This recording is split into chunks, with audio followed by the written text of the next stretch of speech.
Emma by Jane Austen. This book consists of 396 pages and is arranged in 3 volumes and 54 chapters. Volume 1, Chapter 1.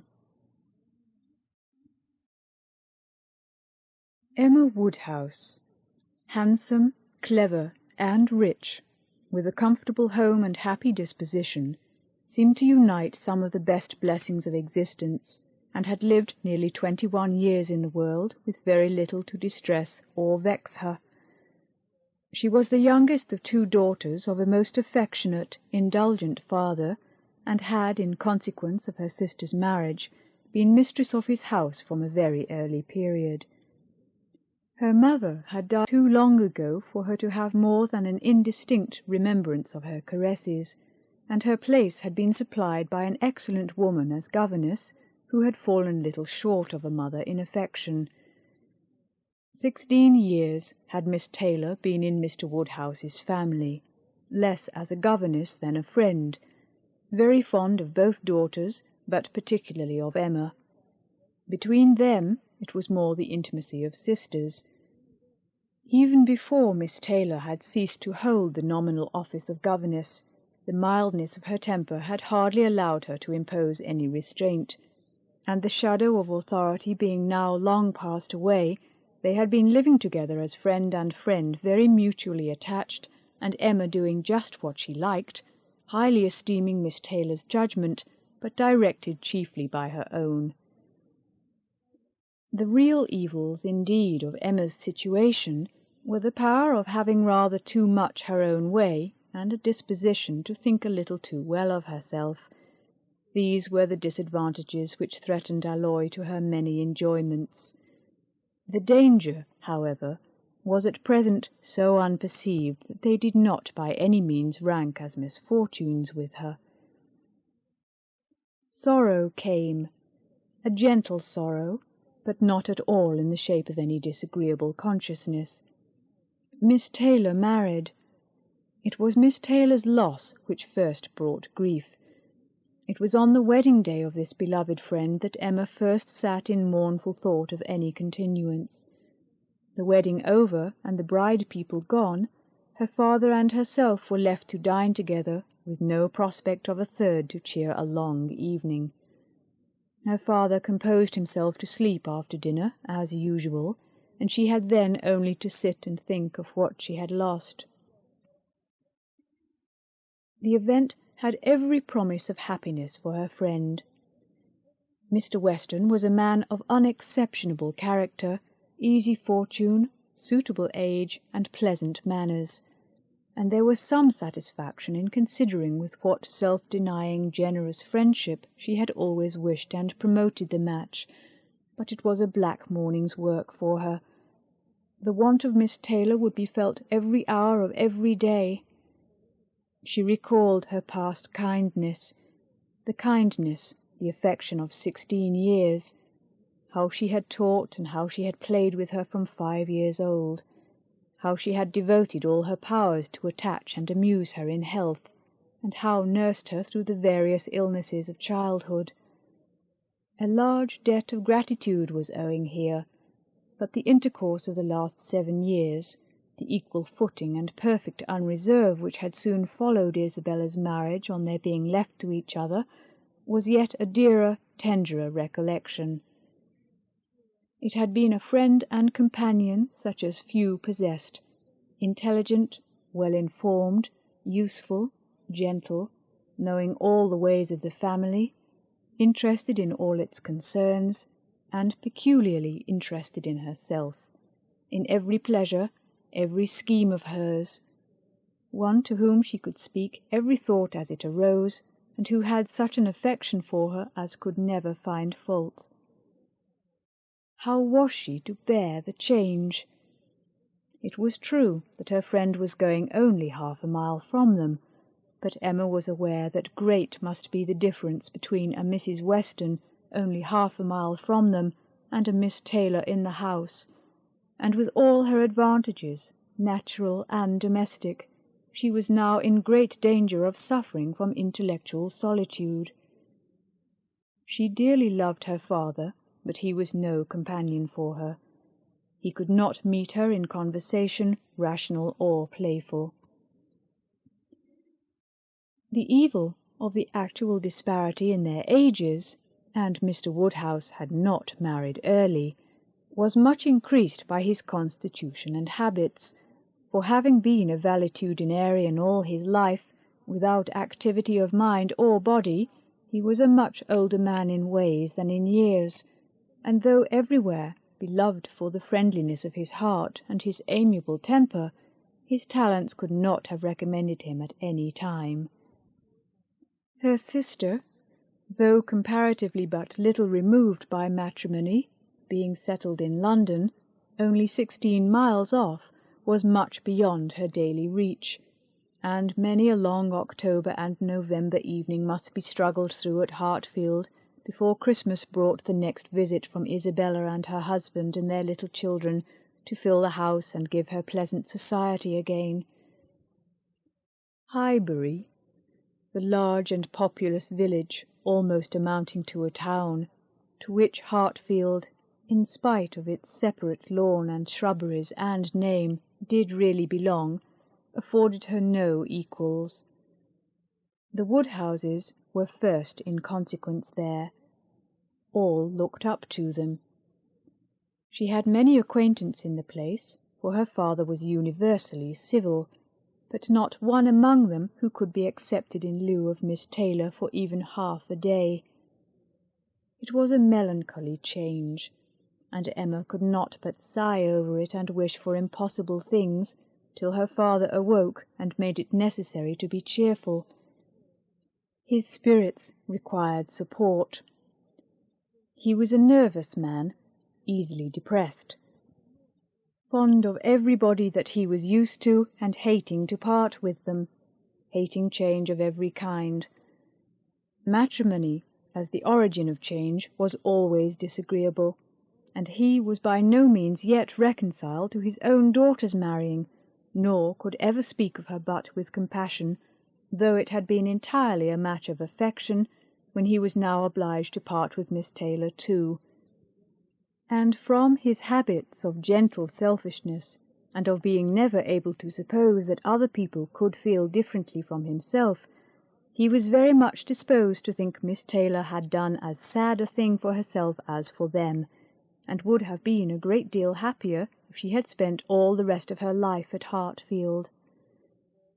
Emma smiled and chatted as cheerfully as she could to keep him from such thoughts, but when tea came, it was impossible for him not to say exactly as he had said at dinner, "Poor Miss Taylor! I wish she were here again. What a pity it is that Mr. Weston ever thought of her." "I cannot agree with you, papa. You know I cannot. Mr. Weston is such a good-humoured, pleasant, excellent man that he thoroughly deserves a good wife, and you would not have had Miss Taylor live with us forever and bear all my odd humours, when she might have a house of her own." "A house of her own! But where is the advantage of a house of her own? This is 3 times as large, and you have never any odd humours, my dear." "How often we shall be going to see them, and they coming to see us! We shall be always meeting. We must begin. We must go and pay our wedding visit very soon." "My dear, how am I to get so far? Randalls is such a distance. I could not walk half so far." "No, papa. Nobody thought of your walking. We must go in the carriage, to be sure." "The carriage? But James will not like to put the horses to for such a little way. And where are the poor horses to be while we are paying our visit?" "They are to be put into Mr. Weston's stable, papa. You know we have settled all that already.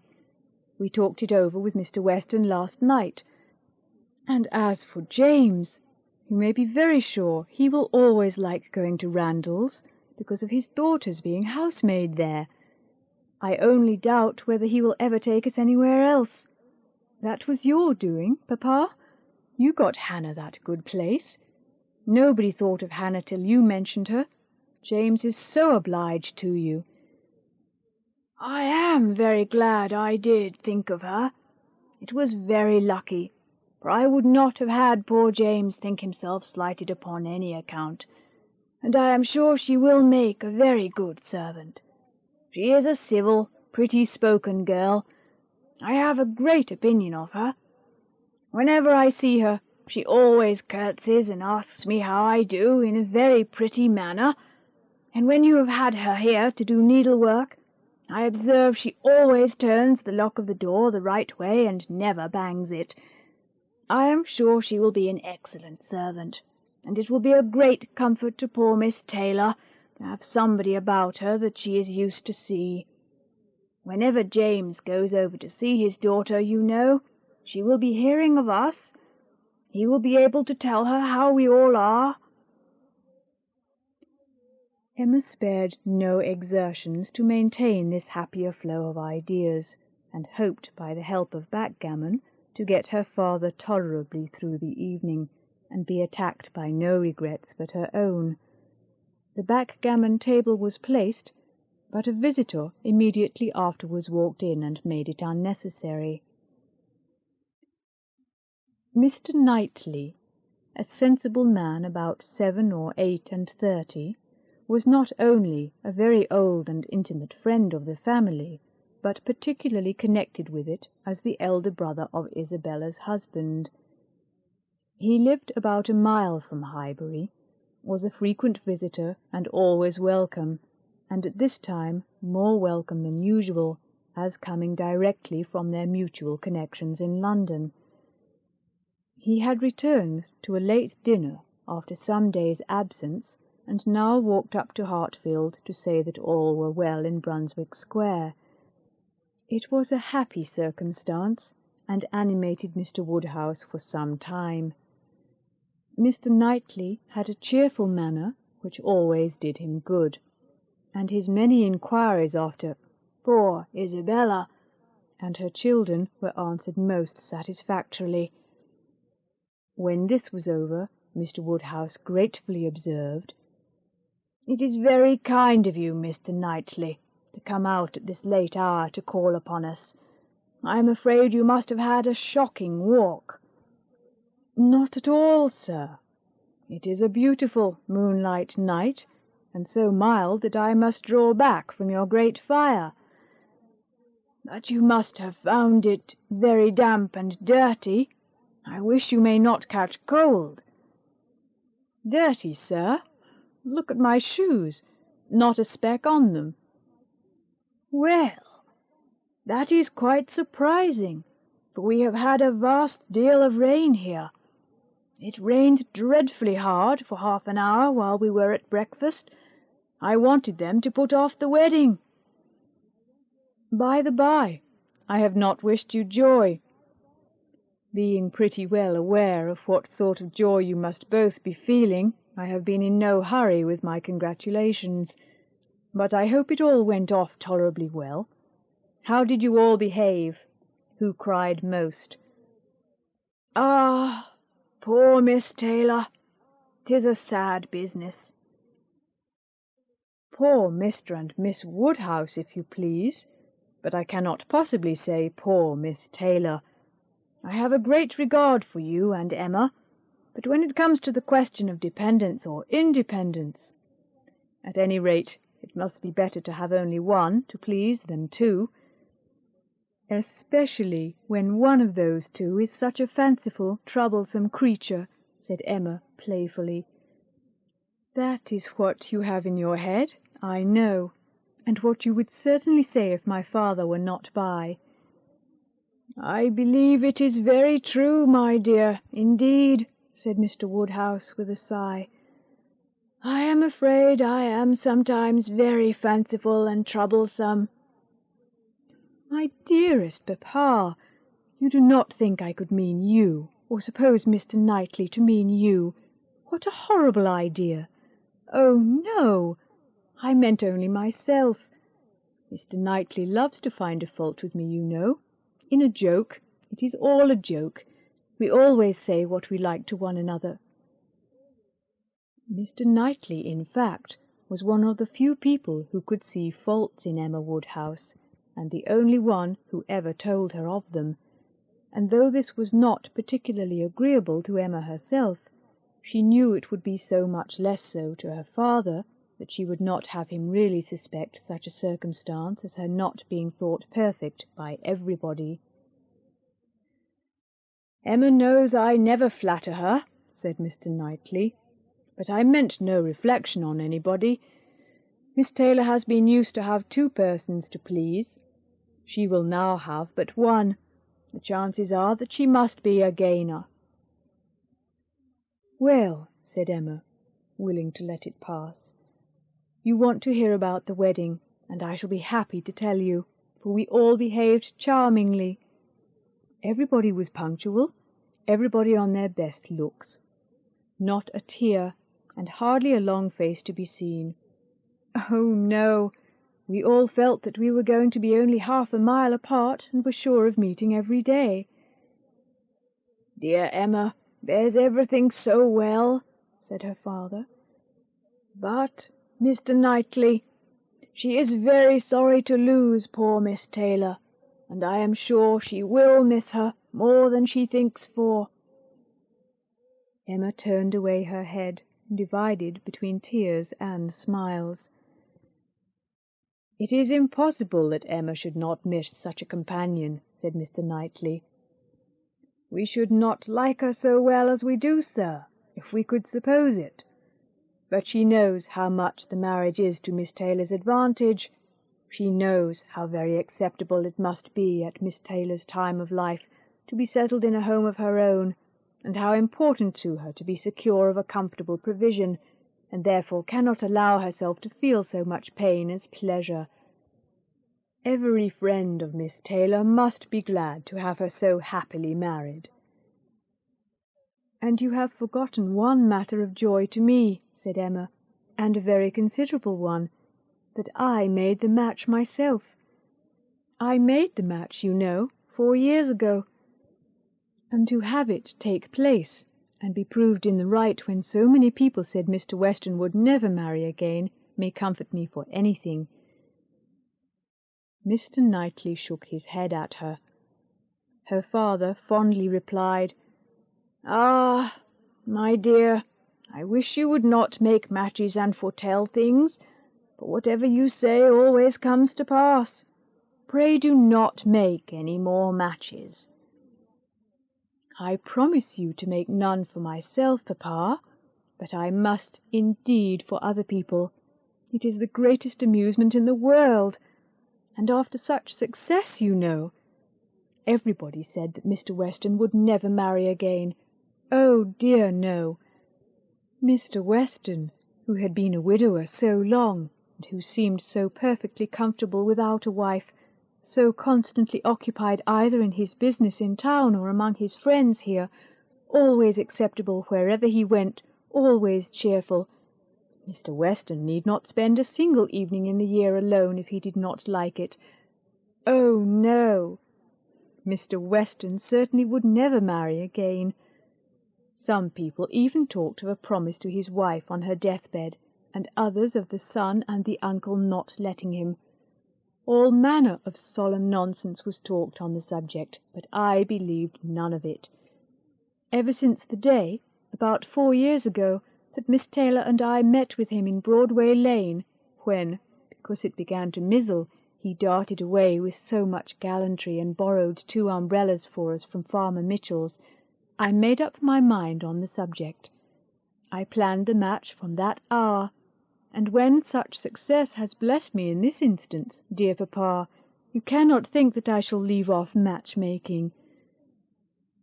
"I do not understand what you mean by success," said Mr. Knightley. "Success supposes endeavour.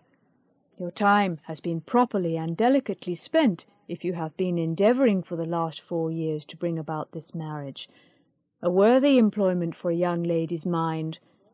But if, which I rather imagine, your making the match, as you call it, means only your planning it, You're saying to yourself one idle day, "I think it would be a very good thing for Miss Taylor if Mr. Weston were to marry her," and saying it again to yourself every now and then afterwards, "Why do you talk of success? Where is your merit? What are you proud of? You made a lucky guess, and that is all that can be said." "And have you never known the pleasure and triumph of a lucky guess? I pity you. I thought you cleverer, for depend upon it, a lucky guess is never merely luck. There is always some talent in it. And as to my poor word, success, which you quarrel with, I do not know that I am so entirely without any claim to it. You have drawn two pretty pictures, but I think there may be a third, a something between the do-nothing and the do-all. If I had not promoted Mr. Weston's visits here, and given many little encouragements, and smoothed many little matters, it might not have come to anything after all. I think you must know Hartfield enough to comprehend that. A straightforward, open-hearted man like Weston, and a rational, unaffected woman like Miss Taylor, may be safely left to manage their own concerns. You are more likely to have done harm to yourself than good to them by interference." "Emma never thinks of herself if she can do good to others," rejoined Mr. Woodhouse, understanding but in part. "But, my dear, pray do not make any more matches. They are silly things, and break up one's family circle grievously." "Only one more, papa, only for Mr. Elton. Poor Mr. Elton." "You like Mr. Elton, papa? I must look about for a wife for him. There is nobody in Highbury who deserves him, and he has been here a whole year, and has fitted up his house so comfortably that it would be a shame to have him single any longer. And I thought, when he was joining their hands to-day, he looked so very much as if he would like to have the same kind office done for him. I think very well of Mr. Elton, and this is the only way I have of doing him a service." "Mr. Elton is a very pretty young man, to be sure, and a very good young man, and I have a great regard for him. But if you want to show him any attention, my dear, ask him to come and dine with us some day. That will be a much better thing. I dare say Mr. Knightley will be so kind as to meet him." "With a great deal of pleasure, sir, at any time," said Mr. Knightley, laughing, "and I agree with you entirely that it will be a much better thing. Invite him to dinner, Emma, and help him to the best of the fish and the chicken, but leave him to choose his own wife. Depend upon it, a man of 6 or 27 can take care of himself."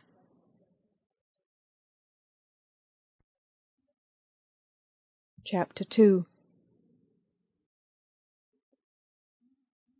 Mr. Weston was a native of Highbury, and born of a respectable family, which for the last 2 or 3 generations had been rising into gentility and property.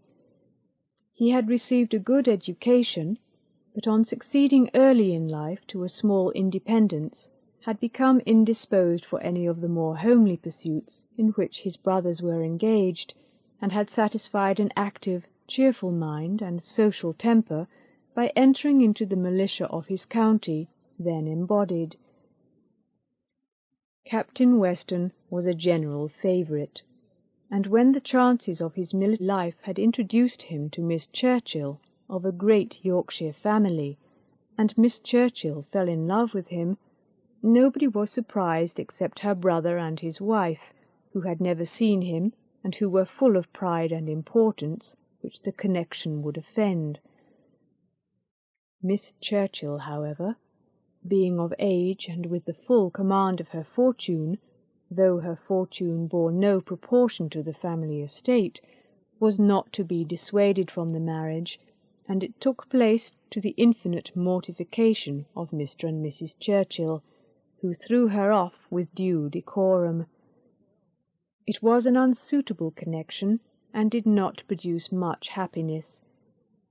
Mrs. Weston ought to have found more in it, for she had a husband whose warm heart and sweet temper made him think everything due to her in return for the great goodness of being in love with him. But though she had one sort of spirit, she had not the best. She had resolution enough to pursue her own will in spite of her brother, but not enough to refrain from unreasonable regrets at that brother's unreasonable anger, nor from missing the luxuries of her former home. They lived beyond their income, but still it was nothing in comparison of Enscombe. She did not cease to love her husband, but she wanted at once to be the wife of Captain Weston and Miss Churchill of Enscombe. Captain Weston, who had been considered, especially by the Churchills, as making such an amazing match, was proved to have much the worst of the bargain, for when his wife died after a 3 years' marriage, he was rather a poorer man than at first, and with a child to maintain. From the expense of the child, however, he was soon relieved. The boy had, with the additional softening claim of a lingering illness of his mother's, been the means of a sort of reconciliation, and Mr. and Mrs. Churchill, having no children of their own, nor any other young creature of equal kindred to care for, offered to take whole charge of the little Frank soon after her decease. Some scruples and some reluctance the widower father may be supposed to have felt, but as they were overcome by other considerations, the child was given up to the care and wealth of the Churchills, and he had only his own comfort to seek and his own situation to improve as he could. A complete change of life became desirable. He quitted the militia and engaged in trade, having brothers already established in a good way in London, which afforded him a favourable opening. It was a concern which brought just employment enough. He had still a small house in Highbury, where most of his leisure days were spent, and between useful occupation and the pleasures of society, the next 18 or 20 years of his life passed cheerfully away. He had by that time realized an easy competence, enough to secure the purchase of a little estate adjoining Highbury, which he had always longed for, enough to marry a woman as portionless even as Miss Taylor, and to live according to the wishes of his own family and social disposition. It was now some time since Miss Taylor had begun to influence his schemes, but as it was not the tyrannic influence of youth on youth, it had not shaken his determination of never settling till he could purchase Randalls, and the sale of Randalls was long looked forward to, but he had gone steadily on with these objects in view till they were accomplished. He had made his fortune, bought his house, and obtained his wife, and was beginning a new period of existence with every probability of greater happiness than in any yet passed through. He had never been an unhappy man. His own temper had secured him from that, even in his first marriage, but his second must show him how delightful a well-judging and truly amiable woman could be, and must give him the pleasantest proof of its being a great deal better to choose than to be chosen, to excite gratitude than to feel it. He had only himself to please in his choice. His fortune was his own, for as to Frank, it was more than being tacitly brought up as his uncle's heir. It had become so avowed an adoption as to have him assume the name of Churchill on coming of age. It was most unlikely, therefore, that he should ever want his father's assistance. His father had no apprehension of it. The aunt was a capricious woman, and governed her husband entirely, but it was not in Mr. Weston's nature to imagine that any caprice could be strong enough to affect one so dear, and, as he believed, so deservedly dear. He saw his son every year in London, and was proud of him, and his fond report of him as a very fine young man had made Highbury feel a sort of pride in him too. He was looked on as sufficiently belonging to the place to make his merits and prospects a kind of common concern. Mr. Frank Churchill was one of the boasts of Highbury, and a lively curiosity to see him prevailed, though the compliment was so little returned that he had never been there in his life. His coming to visit his father had been often talked of, but never achieved. Now, upon his father's marriage, it was very generally proposed, as a most proper attention, that the visit should take place. There was not a dissentient voice on the subject, either when Mrs. Perry drank tea with Mrs. and Miss Bates, or when Mrs. and Miss Bates returned the visit. Now was the time for Mr. Frank Churchill to come among them, and the hope strengthened when it was understood that he had written to his new mother on the occasion. For a few days every morning visit in Highbury included some mention of the handsome letter Mrs. Weston had received. "I suppose you have heard of the handsome letter Mr. Frank Churchill has written to Mrs. Weston. I understand it was a very handsome letter indeed. Mr. Woodhouse told me of it. Mr. Woodhouse saw the letter, and he says he never saw such a handsome letter in his life." It was, indeed, a highly prized letter. Mrs. Weston had, of course, formed a very favourable idea of the young man, and such a pleasing attention was an irresistible proof of his great good sense, and a most welcome addition to every source and every expression of congratulation which her marriage had already secured. She felt herself a most fortunate woman, and she had lived long enough to know how fortunate she might well be thought, where the only regret was for a partial separation from friends whose friendship for her had never cooled, and who could ill bear to part with her. She knew that at times she must be missed, and could not think without pain of Emma's losing a single pleasure or suffering an hour's ennui from the want of her companionableness. But dear Emma was of no feeble character. She was more equal to her situation than most girls would have been, and had sense and energy and spirits that might be hoped would bear her well and happily through its little difficulties and privations. And then there was such comfort in the very easy distance of Randalls from Hartfield, so convenient for even solitary female walking, and in Mr. Weston's disposition and circumstances, which would make the approaching season no hindrance to their spending half the evenings in the week together.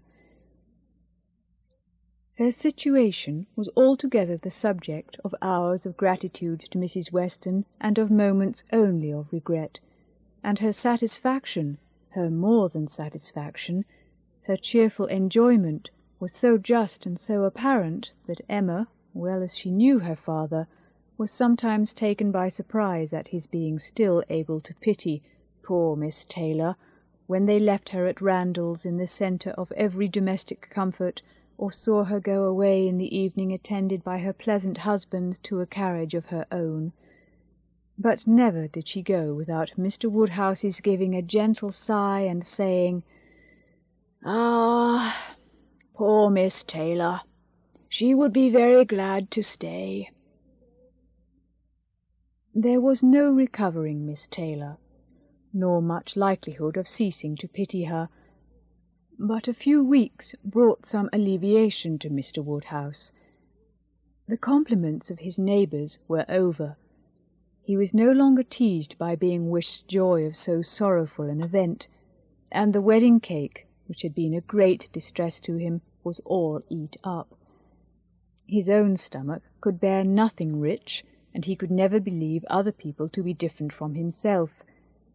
What was unwholesome to him he regarded as unfit for anybody, and he had, therefore, earnestly tried to dissuade them from having any wedding cake at all, and, when that proved vain, as earnestly tried to prevent anybody's eating it. He had been at the pains of consulting Mr. Perry, the apothecary, on the subject. Mr. Perry was an intelligent, gentlemanlike man, whose frequent visits were one of the comforts of Mr. Woodhouse's life, and upon being applied to, he could not but acknowledge, though it seemed rather against the bias of inclination, that wedding cake might certainly disagree with many, perhaps with most people, unless taken moderately. With such an opinion, in confirmation of his own, Mr. Woodhouse hoped to influence every visitor of the new-married pair, but still the cake was eaten, and there was no rest for his benevolent nerves till it was all gone. There was a strange rumour in Highbury of all the little Perrys being seen with a slice of Mrs. Weston's wedding cake in their hands, but Mr. Woodhouse would never believe it.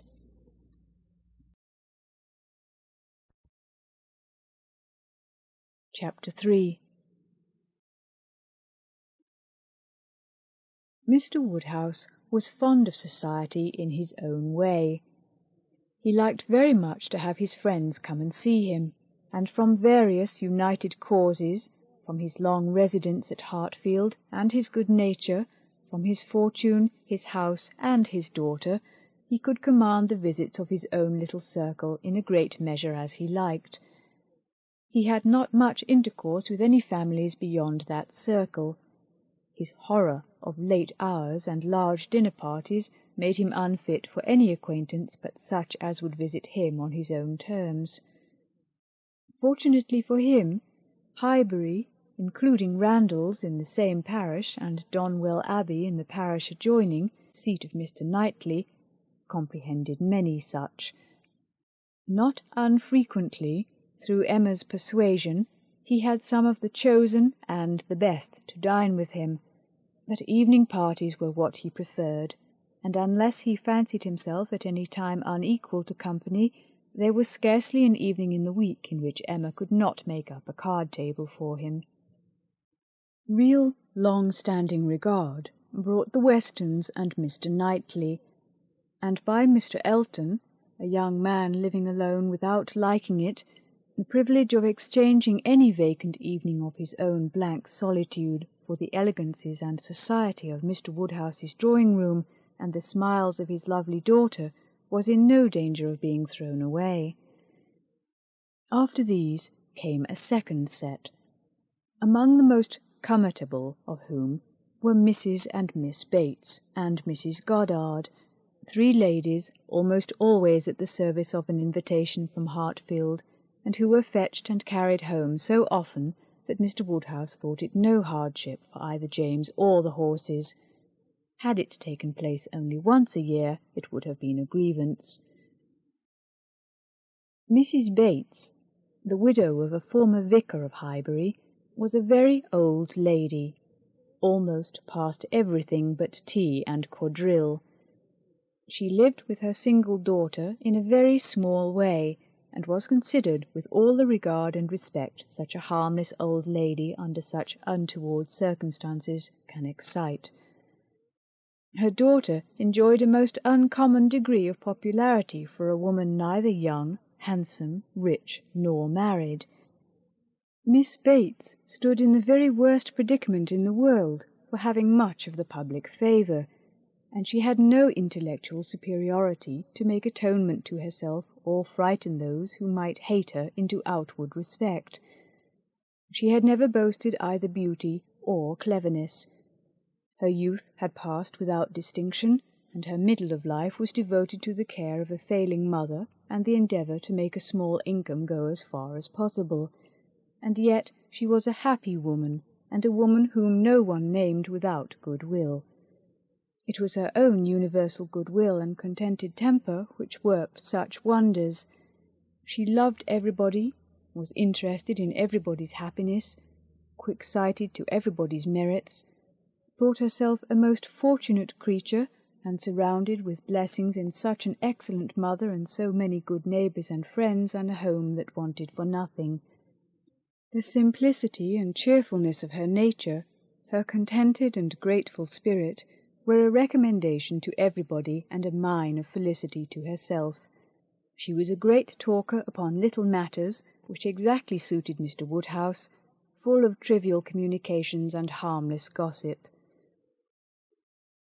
Mrs. Goddard was the mistress of a school. not of a seminary or an establishment or anything which professed in long sentences of refined nonsense to combine liberal acquirements with elegant morality upon new principles and new systems, and where young ladies for enormous pay might be screwed out of health and into vanity, but a real, honest, old-fashioned boarding school, where a reasonable quantity of accomplishments were sold at a reasonable price, and where girls might be sent to be out of the way and scramble themselves into a little education without any danger of coming back prodigies. Mrs. Goddard's school was in high repute, and very deservedly, for Highbury was reckoned a particularly healthy spot.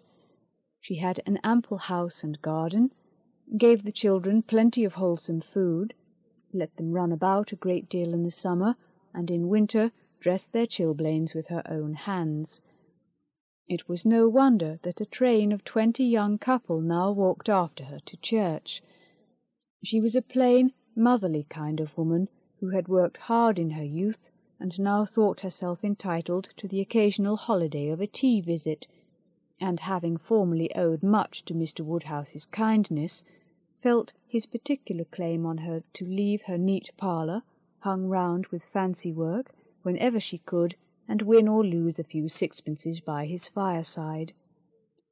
These were the ladies whom Emma found herself very frequently able to collect, and happy was she, for her father's sake, in the power, though as far as she was herself concerned, it was no remedy for the absence of Mrs. Weston. She was delighted to see her father look comfortable, and very much pleased with herself for contriving things so well, but the quiet prosings of 3 such women made her feel that every evening so spent was indeed one of the long evenings she had fearfully anticipated. As she sat one morning, looking forward to exactly such a close of the present day, a note was brought from Mrs. Goddard, requesting in most respectful terms to be allowed to bring Miss Smith with her, a most welcome request, for Miss Smith was a girl of 17 whom Emma knew very well by sight, and had long felt an interest in on account of her beauty. A very gracious invitation was returned, and the evening no longer dreaded by the fair mistress of the mansion. Harriet Smith was the natural daughter of somebody. Somebody had placed her, several years back, at Mrs. Goddard's school, and somebody had lately raised her from the condition of scholar to that of parlour-boarder. This was all that was generally known of her history. She had no visible friends but what had been acquired at Highbury, and was now just returned from a long visit in the country to some young ladies who had been at school there with her.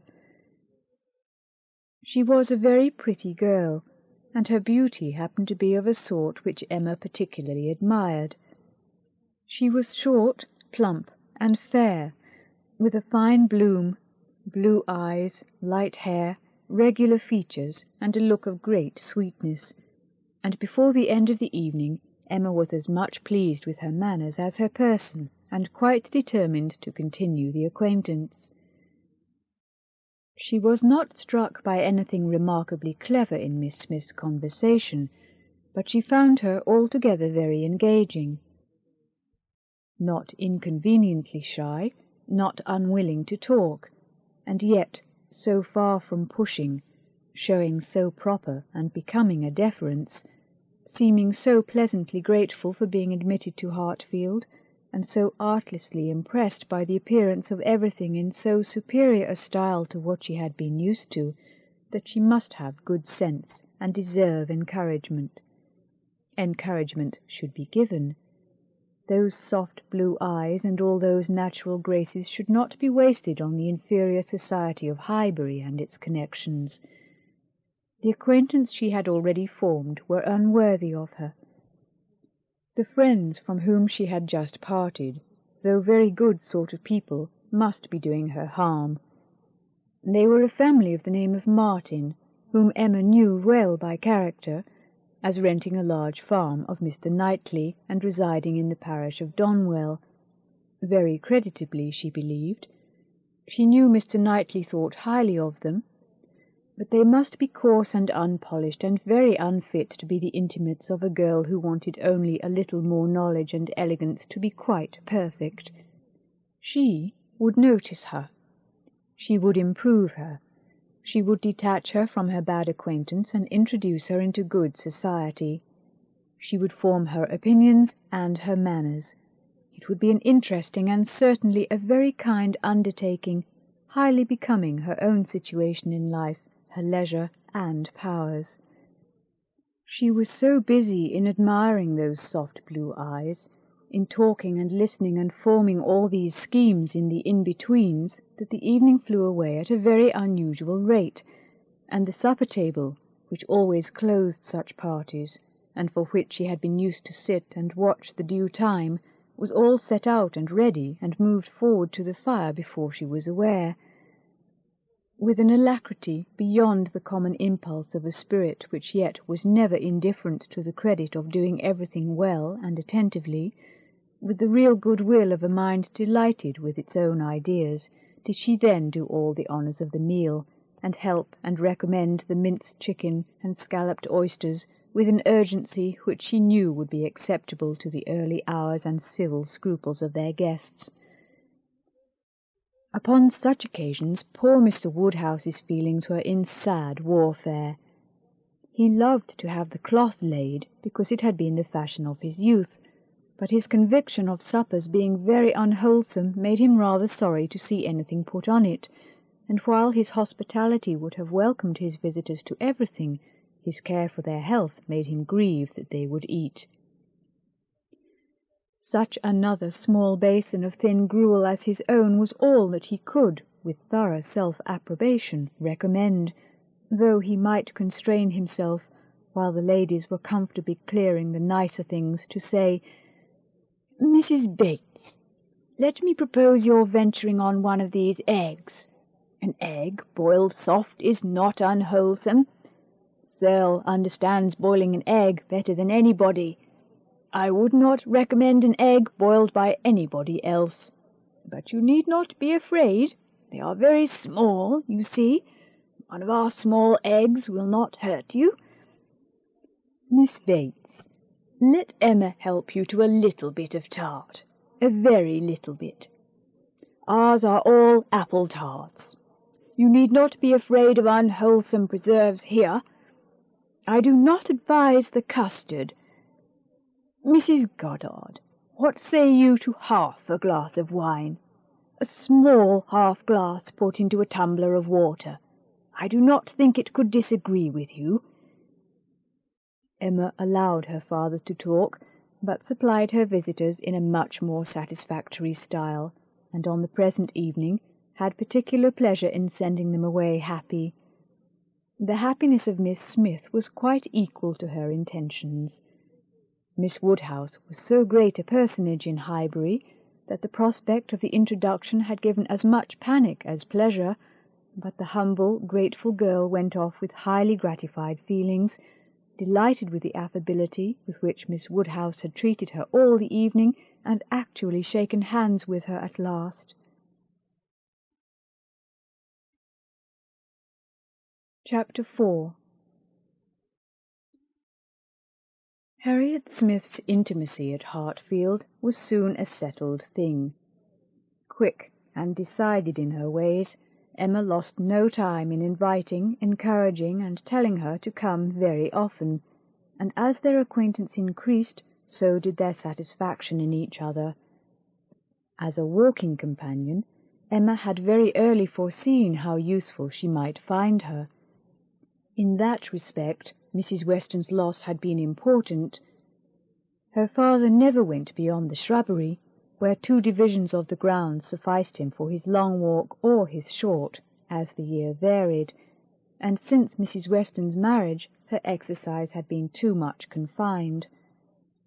She had ventured once alone to Randalls, but it was not pleasant, and a Harriet Smith, therefore, one whom she could summon at any time to a walk, would be a valuable addition to her privileges. But in every respect, as she saw more of her, she approved her, and was confirmed in all her kind designs. Harriet certainly was not clever, but she had a sweet, docile, grateful disposition, was totally free from conceit, and only desiring to be guided by anyone she looked up to. Her early attachment to herself was very amiable, and her inclination for good company and power of appreciating what was elegant and clever showed that there was no want of taste, though strength of understanding must not be expected. Altogether, she was quite convinced of Harriet Smith's being exactly the young friend she wanted, exactly the something which her home required. Such a friend as Mrs. Weston was out of the question. Two such could never be granted. Two such she did not want. It was quite a different sort of thing, a sentiment distinct and independent. Mrs. Weston was the object of a regard which had its basis in gratitude and esteem. Harriet would be loved as one to whom she could be useful. For Mrs. Weston there was nothing to be done, for Harriet everything. Her first attempts at usefulness were in an endeavour to find out who were the parents, but Harriet could not tell. She was ready to tell everything in her power, but on this subject questions were vain. Emma was obliged to fancy what she liked, but she could never believe that in the same situation she should not have discovered the truth. Harriet had no penetration. She had been satisfied to hear and believe just what Mrs. Goddard chose to tell her, and looked no farther.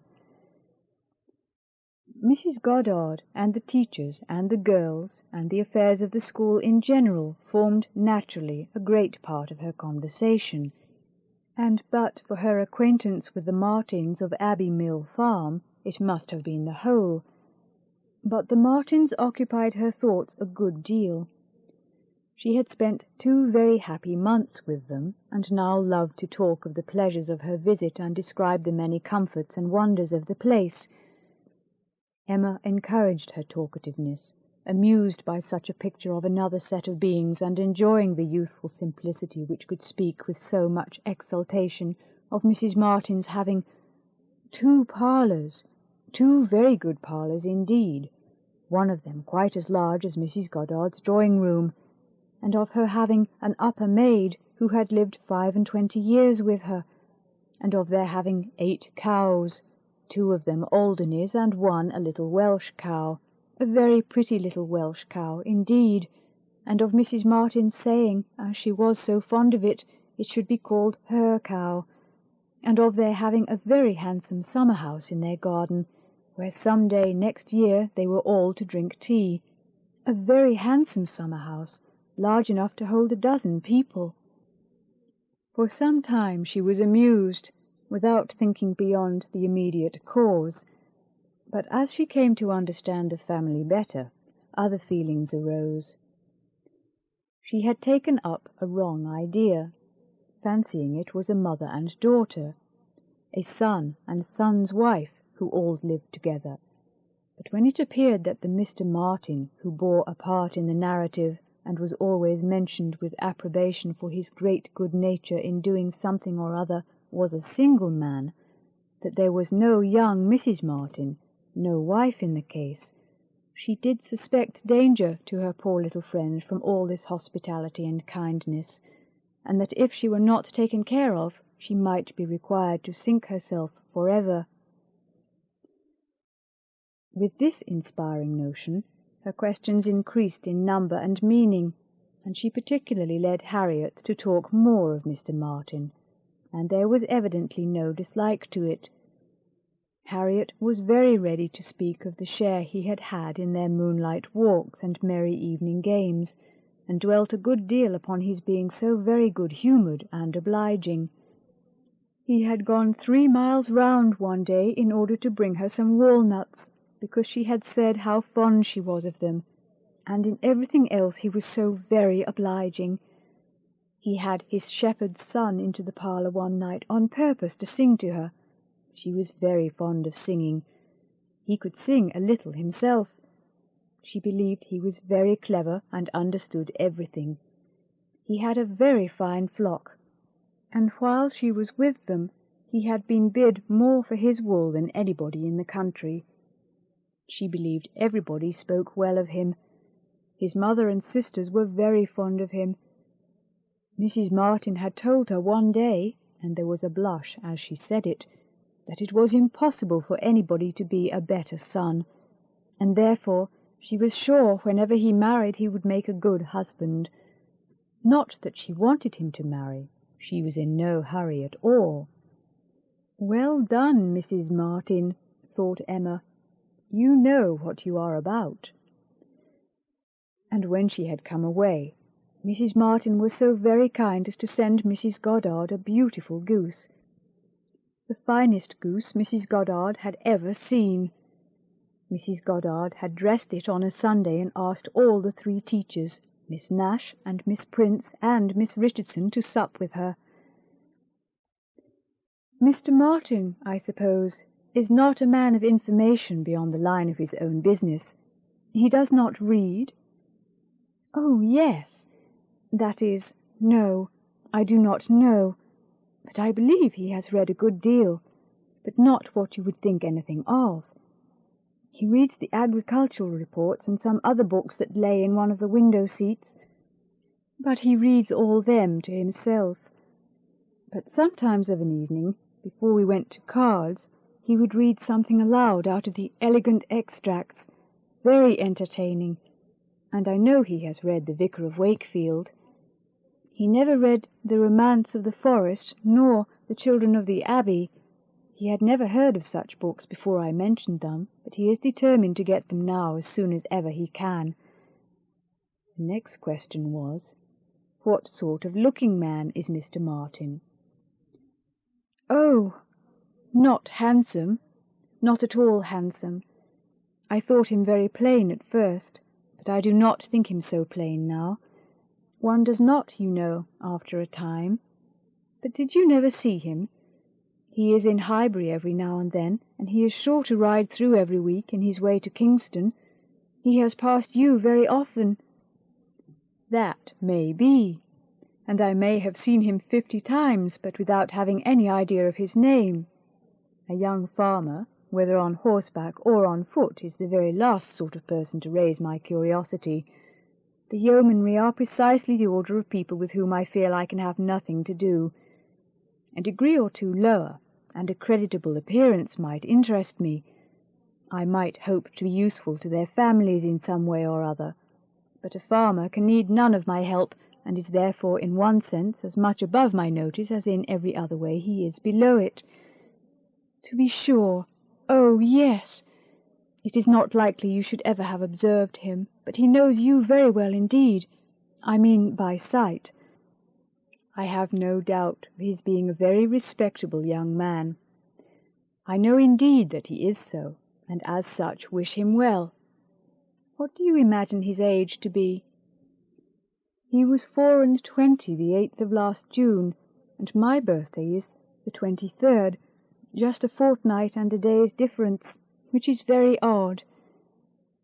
"Only 24. That is too young to settle. His mother is perfectly right not to be in a hurry. They seem very comfortable as they are, and if she were to take any pains to marry him, she would probably repent it. 6 years hence, if he could meet with a good sort of young woman in the same rank as his own, with a little money, it might be very desirable." 6 years hence! Dear Miss Woodhouse, he would be 30 years old. "Well, and that is as early as most men can afford to marry who are not born to an independence. Mr. Martin, I imagine, has his fortune entirely to make, cannot be at all beforehand with the world. Whatever money he might come into when his father died, whatever his share of the family property, it is, I dare say, all afloat, all employed in his stock, and so forth. And though with diligence and good luck he may be rich in time, it is next to impossible that he should have realized anything yet." "To be sure, so it is. But they live very comfortably. They have no indoors man, else they do not want for anything. and Mrs. Martin talks of taking a boy another year. I wish you may not get into a scrape, Harriet, whenever he does marry. I mean as to being acquainted with his wife, for though his sisters, from a superior education, are not to be altogether objected to, it does not follow that he might marry anybody at all fit for you to notice. The misfortune of your birth ought to make you particularly careful as to your associates. There can be no doubt of your being a gentleman's daughter, and you must support your claim to that station by everything within your own power, or there will be plenty of people who would take pleasure in degrading you. Yes, to be sure, I suppose there are. But while I visit at Hartfield, and you are so kind to me, Miss Woodhouse, I am not afraid of what anybody can do. You understand the force of influence pretty well, Harriet, but I would have you so firmly established in good society as to be independent even of Hartfield and Miss Woodhouse.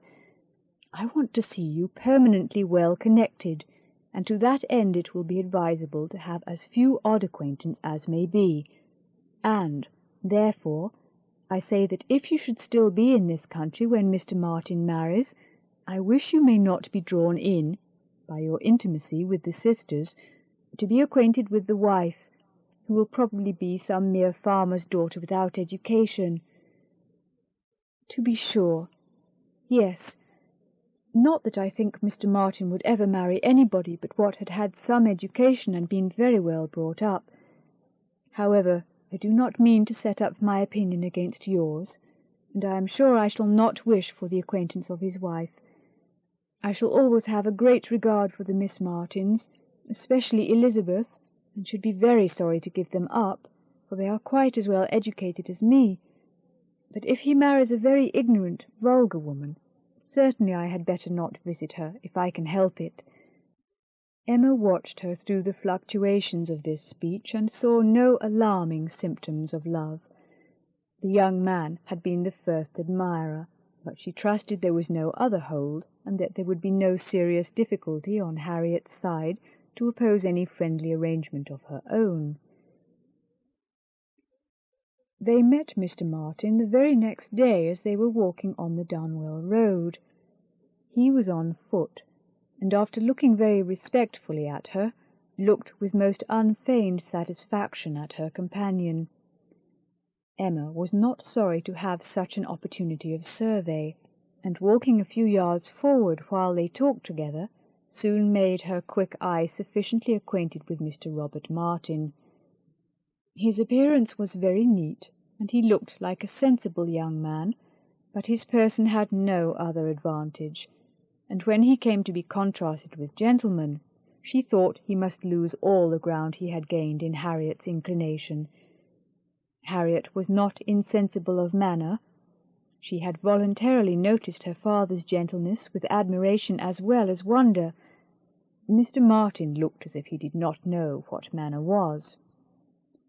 They remained but a few minutes together, as Miss Woodhouse must not be kept waiting, and Harriet then came running to her with a smiling face and in a flutter of spirits which Miss Woodhouse hoped very soon to compose. "Only think of our happening to meet him! How very odd! It was quite a chance, he said, that we had not gone round by Randalls. He did not think we ever walked this road. He thought we walked towards Randalls most days. He has not been able to get the romance of the forest yet. He was so busy the last time he was at Kingston that he quite forgot it, but he goes again tomorrow.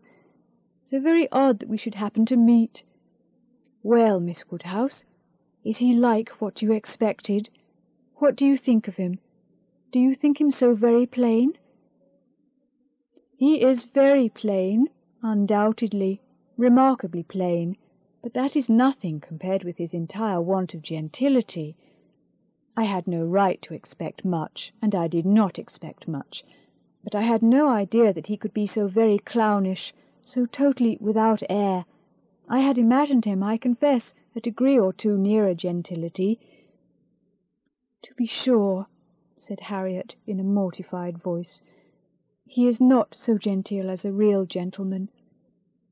"I think, Harriet," Since your acquaintance with us, you have been repeatedly in the company of some such very real gentlemen that you must yourself be struck with the difference in Mr. Martin.